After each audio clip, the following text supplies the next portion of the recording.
बुलढाणा पोलिसांची मोठी कारवाई। नाफेडचा हरभरा पळवणारा ट्रक जप्त, 5 आरोपी पोलिसांच्या ताब्यात। जवळपास 300हून अधिक सीसीटीव्ही फुटेज तपासणीनंतर स्थानिक गुन्हे शाखेच्या पथकाला यश आले आहे।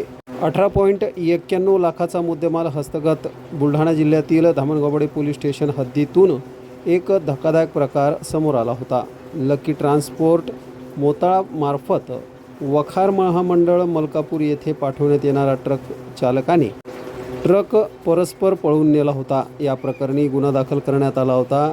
यामध्ये 5 आरोपी स्थानिक गुन्हे शाखेच्या पथकाने अटक केली असून त्यांच्याजवळून मुद्देमाल हस्तगत करण्यात आला आहे। या प्रकरणाचा पुढील तपास पोलीस करीत आहेत।